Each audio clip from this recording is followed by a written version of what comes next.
Only be a few games into the season, but Chet Holmgren already looks like he's taking the next step as an offensive player. Let's dive into some of the film and take a look at exactly what's going on.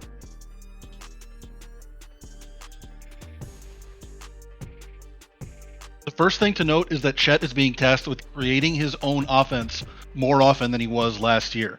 According to Second Spectrum, he averaged 4.8 isolations per 100 possessions last year. This year, that number is all the way up to 6.3 per 100. And he's doing a better job of getting to his spots on the move and then utilizing his size and his length to finish once he gets into the paint.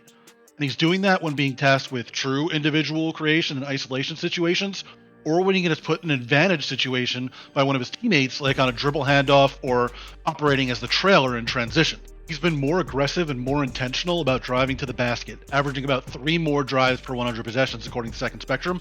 And a big key is that he's getting all the way to the rim more often than he did last year.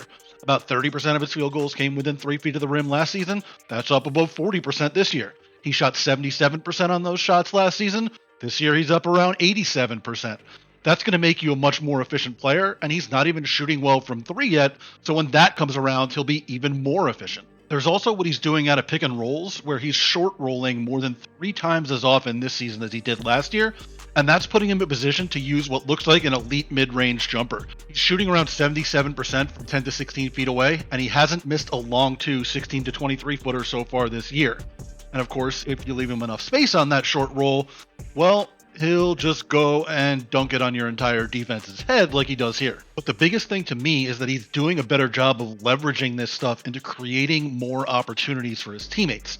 His potential assists and his secondary assists are way up from where they were last year, and it looks like he's just doing a better job of reading the defense on the move, which makes sense because that's something that tends to come with experience.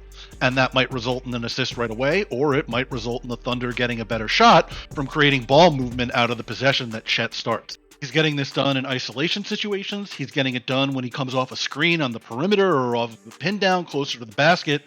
And he's getting it done when he's in pump and drive situations where he can leverage the threat of his shot on the perimeter and then the threat of him finishing around the basket once he gets into the paint to create an opportunity for one of his teammates that's maybe easier than they might have had otherwise. And again, this is being worked into his pick and roll game as well. During his rookie season, 7% of the plays where Chet was the screener in a pick and roll resulted in him getting the ball from the ball handler and then passing to a teammate. This year, that rate has almost doubled all the way to 13%. He's shown that he can spot the cutter under the basket when he gets into the paint, and he's shown that he can find the shooter on the perimeter when he's doing the same. And he's shown that when the first guy doesn't come open after his pass, he can freelance his way into another ball screen, get himself to the basket, finish, and draw a foul. And then there's just the ability to read the defense and make plays on the fly. Bring the ball up the court in delayed transition, spot the defense forming a wall, kick it out to the perimeter for 3. Get the ball on the wing, look like you're running a dribble handoff, defense overplays, hit your man going back door. That's the kind of stuff we're seeing from Chet this year, and hopefully it can continue. Thank you for watching Last Night in Basketball. I'm Jared Dubin. Head on over to lastnightinbasketball.com and subscribe today.